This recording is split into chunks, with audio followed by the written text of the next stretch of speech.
When people attend a live show like the plays and musicals that the FHS theater department produces, most people spend time watching the actors and following the story. The set and the props are just expected to be there, but there's a group of people who spend weeks designing, building, and making a set come to life.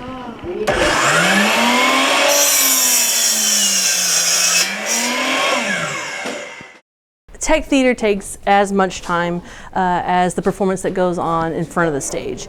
It takes a planning process, research. We have to budget. Today, one of our lessons was dissecting the set and making a budget from it so that we fit and we can build all of our ideas. Then we sketch it out, then we make a model, and then we go from there.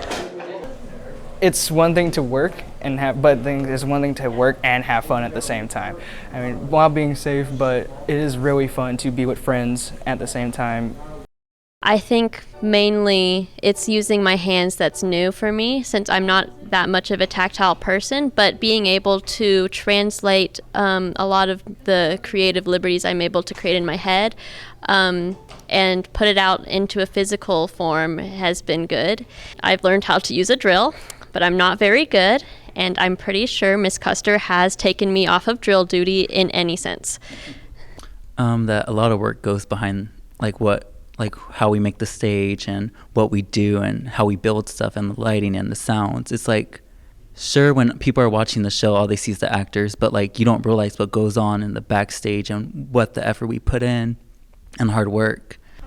Well, the value of tech theater is actually, in the bigger picture, it's very good, because when you're watching the play and you see a bunch of like sets, and if you take the time to think about it, you say to yourself, wow, those sets are built by people like us.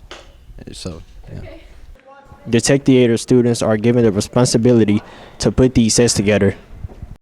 What I really like about the program here is not only do these guys build, but we have lots of different groups that come in too, and the art classes are going to come in and help us draw some things out. So there's lots of layers of different departments working together to make the show happen. We had to build like stairways, second floors, back walls, and it's a lot of work of the stuff that we had to build. Ms. Custer is looking for students who care about the work they produce. If you want to have at least a fun class to get into, you could probably just get into tech theater and start learning how to handle tools properly and all that stuff. So I mean, I would recommend it if you're into that type of stuff. If you are interested in being part of tech theater, speak with your counselor or stop by the theater department and visit with Ms. Custer or Ms. Sauls. Even Shakespeare once said, all the world's a stage. And the next one leaves at 4. For Racc TV, I'm Craig Gerald. One of the most enduring classes at Frisco High is ag mechanics. Students have the opportunity to learn various vocational skills such as welding and woodworking. There are a lot of things that a kid, this class is not just welding. I know you guys come out and you do the video of the welding, and that's probably the most exciting part, and it's the most fun part probably for the kids. But there are a lot of things that they can take from this class with them. The welding is one of those things. They could do that at home. They could do it and set it up in their garage, make a little money on the weekends. But we'll also talk about some electrical items, some plumbing type stuff. And those are all things that they could work on and fix at their home without having to hire a professional to come in and do that work for them. Well, I've learned how to weld. I've welded before, but in this class I've learned how to weld more precisely and better tricks on welding and how to get better doing it. Well, I didn't know how to weld, and obviously we're learning that right now. And I didn't know how to use the cutting torch, and we learned that last week. So I'm learning a lot. It's a lot harder than it looks when we are welding. I mean, the main thing we're learning in this class is obviously like metalwork, woodwork, stuff like that. And even though I probably won't go into doing that as a profession, I think that all the things that I had learned in this class would definitely help, just around the house, just stuff like that, as opposed to having to pay someone to come out and wait all that time. You can just kind of take care of yourself because you have the knowledge and know how to do it already. I hope the kids learn not just something about ag mechanics, but I hope they learn something about following instructions, about getting a job done, and about feeling good about accomplishing something. Of course, when I get older, if I want to work on projects at my house, or if I choose to pursue a job in this field, this will definitely benefit me. I'm actually going to go into the Navy and be a welder for underwater on the ships and stuff like that. Ag mechanic provides benefits that can last beyond high school. These jobs pay really well, especially the welding jobs. You're looking anywhere from possibly $50 to $100 an hour, depending on what they have you welding. He is an awesome teacher. I love his jokes. He keeps the class very engaging, and it's awesome. I learn a lot with him.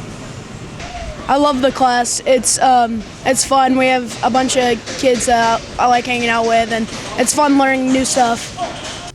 Though some students may not end up in a related career, they still leave with more skills than they already had. If you're interested in taking the Ag Mechanics courses, speak to your counselor or Mr. Brownsville. For Racc TV, I'm Andres Niceros.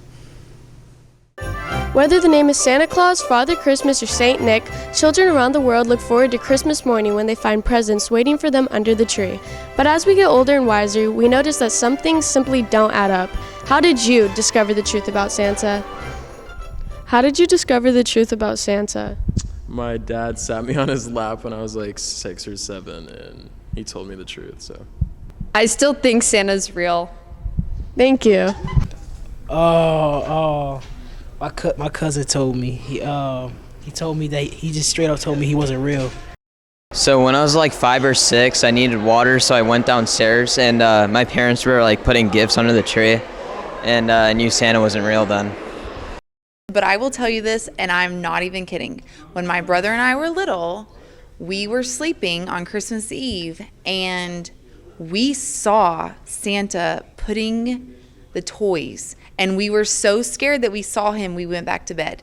Then when we were older, we asked our parents, hey, you remember that year you dressed up like Santa? And they said, we never did that. Man, I was like 4 years old, and I was like, dang, that's a thing, bro. You know, that was crazy, bro. Did your mom tell you or what? Nah. My sister told me, and my older brother ruined it for me, bro, when I was like 5. Basically, when I figured out when Santa was fake, it was like a vague memory when I was 5 years old. When my dad was like, Santa was black. It was very confusing. I was 8 years old. I was in elementary, and some friends told me that Santa wasn't real, and so it broke my heart. I went home and asked my parents, and then they confirmed that it was true, that they were Santa Claus. I'm Al. How did you discover Santa wasn't real? So one night when I was around like 9 or 10, I saw my mom sneaking down to get cookies. And, you know, she was drinking the milk and everything, because I heard like some rattling downstairs, and I went down and she was just munching on the cookies. So, yeah, it was very, very shocking, you know. Well, my mom told me the gift was from Santa, but it was her name on the gift. When did you find out the truth about Santa Claus? What truth? Well, I discovered that like Santa wasn't real when I was like 8. My mama told me. She told me that Santa don't pay the bills. I do. No, yeah. I think probably I was, 9 or 10 when I started to thinking about the reality of one person flying all over the world in just a couple of hours and hitting every kid's house. Yeah, probably not going to happen. When you wake up on Christmas morning, chances are still pretty good that there will still be presents under the tree. No matter how old we are, the spirit of the season remains alive and well. For Racc TV, I'm Jess. Good morning, members of The Original. Welcome to the Weekend Weather Watch. I am the Captain, my Captain. And I'm Belle to Belle Mel. Winter break is almost here, and it's so frightful. Just a few hours away, but who's counting? It's more like, who's here? The semester has gone by so quickly. Not quickly enough. It doesn't even feel like December. Yeah, it's usually pretty cold by now, but it's still good soccer weather. Speaking of the weather, today we may see some rain with a high of 75 and a low of 62. And Saturday, there's also a good chance of rain with a high of 74 and a low of 49. The skies are supposed to start clearing by Sunday. But with those blue skies comes the cold weather we're all thinking about. Oh, yeah? Yep. Sunday should be sunny with a high of 47 and a possible low of 29. Jeez. Low 30s for sure. So what else is going on? Well, despite the break, we still have sports like soccer, basketball, wrestling, and swim competing. Check the FHS website for dates and locations. I see from your hat that you're in the spirit of the season. Yeah, I am, but it's tough. Why is that? Last year, I discovered that Santa's wrapping paper is the same as my mom's. So you found out about Santa, huh? Yeah, he spends way too much time on wrapping paper. I guess he has the big bucks. Well, at least 8 of them. Yeah, I get that. The reindeer. That reminds me. Do you know how much Santa's sleigh cost? Mm-mm. Nothing. It was on the house. Okay, so when do we come back to school? On Tuesday, January 4th, 2022. It will be on an A-Day. Have a fun holiday break and be safe. And for Raccoon TV, I am Captain My Captain. And I'm Bell to Bell Mel. Happy Festivus.